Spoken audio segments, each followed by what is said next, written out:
자, 위원님 오늘 뭐 어떤 종목 새로 주실지 궁금한데요. 네, 오늘 유니온이 신호에 좀 잡혔습니다. 유니온 한번 네. 설명드리겠습니다. 네. 유니온은 일단 오늘 꿈의 차트에서 상승 신호에 오늘 포착된 종목인데요.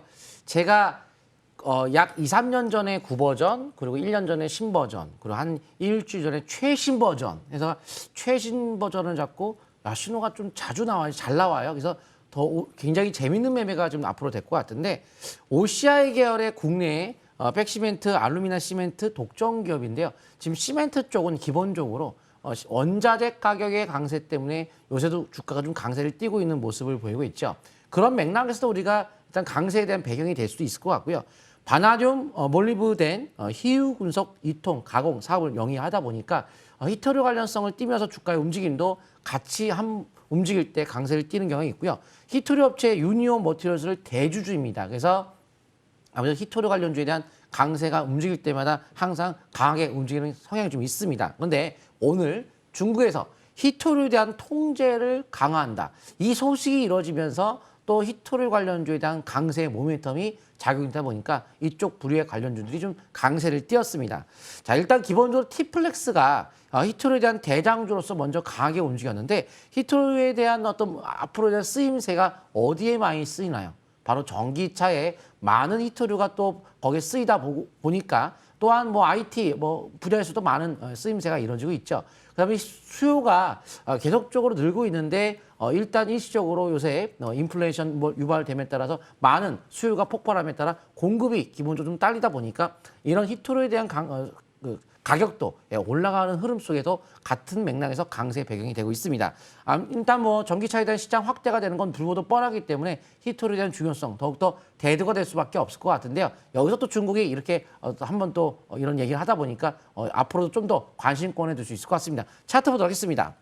자, 그러면 이 히토류에 대한 흐름은 기본적으로 항상 우리는 관심주로서 공략의 대상은 삼아야 돼요. 미국에서도 중국의 히토류가 자꾸 공격을 하려고 이렇게 무기로서 얘기를 하니까 그러면 이제 중국 거기에 대한 대비책에서 한국을 비롯한 우방국들의 공급 사슬망을 공급에 대한 사슬망을 만들어서 중국에 공급하지 않는다 하더라도 문제가 되지 않게끔 그런 정책을 펼치겠다 이렇게 얘기한 적이 있기 때문에 국내 히토류 관련주 역시 앞으로 성장성을 보일 수 있을 것 같은데요.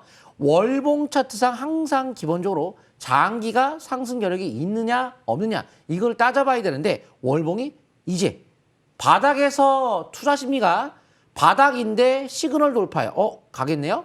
골든 크로스 전부 다 시작이네요. 그러면 일단 6개월 이상, 반년 이상 하락세가 나오고 이제 바닥권에서 이제 시작하는 국민인 만큼 5개월, 20개월 이평선에 대한 돌파 속에서 이 5개월 선까지는 약 1.6% 조금 모자란데 거기까지 회고한다면 이제 좀 더 상승 여력은 더욱더 높아질 것 같습니다. 파랍이 꺾이고 있는 것은 좀 아쉽지만 파랍이 꺾이고 나서 결국 이제 돌파를 하면서도 또 올라갈 수도 있는 거기 때문에 일단 지금은 이런 것은 약간 단점이다 보니까 좀 짧게 대응하면서 이어가는 것도 안전할 것 같고요.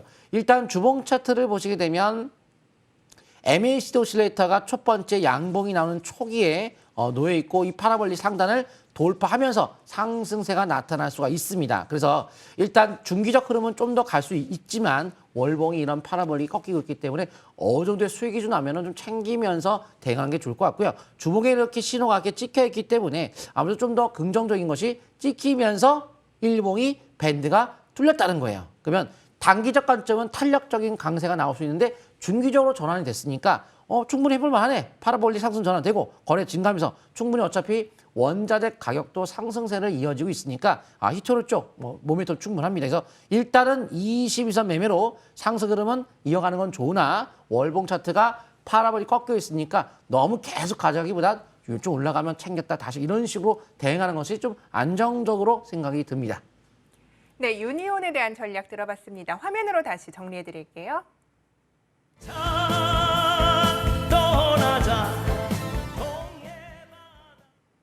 공명 정지우 위원님의 공략주 만나러 갑니다.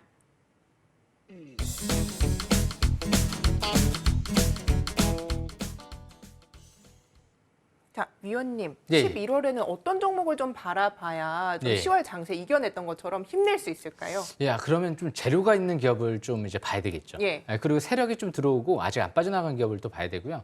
그리고 좀 큰 재료가 있는 기업들을 좀 보는 게 또 좋고요. 그래서 일단은 이 종목은 제가 이제 최대 주주가 지분 투자 들어온 성호전자라는 기업을 설명 들어볼까 하는데요. 일단 최근 들어 이제 전기차 콘덴서를 아우디, 포르쉐 쪽에 공급한다 이 얘기가 나왔을 거예요. 그리고 나서 움직였죠. 그리고 이제 MS 쪽이랑 소니사 쪽에 역시 콘덴서를 또 공급하는 기업 중에 하나죠. 그러다 보니까 최근 들어 메타버스 관련주로 움직였지만 가장 중요한 건 이 부분이죠. 세계 1위 전력 부품 업체 델타 일렉트로닉스의 태양광 풍력 인버터 콘덴서를 독점적으로 또 공급할 수 있는 차세대 신제품을 모두 이 성호전자의 신제품으로 공급할 수 있는 그런 부분들을 추진 중에 있다라는 얘기가 한번 기사에 한번 나왔었죠. 그 부분이 굉장히 중요한 거죠. 세계 1위 공급 업체의 부품을 만약에 독보적으로 공급한다. 실적이 폭발적으로 급증할 수 있는데 이런 이제 IT나 뭐 이런 데 기기에 100원, 200원 단가라고 한다라고 하면 역시 태양광 인버터 콘덴서는 하나당 단가가 몇십 배 가까이, 몇백 배 가까이 크다라는 얘기가 나오죠. 10,000원 가까이 한다, 뭐 몇만 원 가까이 한다. 이런 얘기도 나오는 만큼 성공을 하게 되면 회사가 굉장히 커 나가질 수가 있는데 최대 주주가 지분 투자를 들어온 기업이죠. 최대 주주가 500원대에서 지분 투자 들어오고 중요한 건 소액으로 3자 배정 유상증자가 올해 들어오고 나서 내년도 때 1분기까지 보유해소돼 있다는 거예요. 1,400원대 들어왔죠. 오히려 대규모로 유중 들어오는 것보다 10억의 소액으로 3자 배정 유중 들어올 때가 굉장히 또 중요할 때가 있거든요. 그래서 이 성호전자는 내년도 때까지 세력은 빠져나갈 수가 없고 올해 하반기 역시 전기차 쪽의 재료도 있지만 세계 1위 전력 부품 업체 재료도 있기 때문에 차트를 보시게 되면 지금 밀집 국면에서 MLCD가 이제 막 빨갛게 상승 기조로 전환되기 직전 상태죠. 그리고 나서 이제 변곡점이죠. 지금 쌍바닥 패턴 속에서 이제 방향이 위로 전환되느냐 아니면 아래쪽으로 재차 이평선이 밀집 국면 속에 아래로 꺾이느냐. 다음 주 월요일 날 이 장기 평선을 뚫고 위로 1,800원대로 올라간다. 그럼 위쪽으로 포커스를 맞추는 거고요. 반대로 이 이평선이 지금 밀집 국면 속에서 봉이 추세가 이탈된다. 그럼 추가하게 대비하는 거죠. 대신 이제 MLCD가 빨갛게 나오면 그때부터 이제 위로 방향을 초점 맞출 수가 있기 때문에 다음 주 굉장히 변곡점에서 확인 매매 전략이 필요한 위치에 있다. 이렇게 보시면 될 것 같습니다. 여기까지 설명 마치겠습니다. 성호전자입니다. 투자 포인트 화면으로 확인해 보시죠.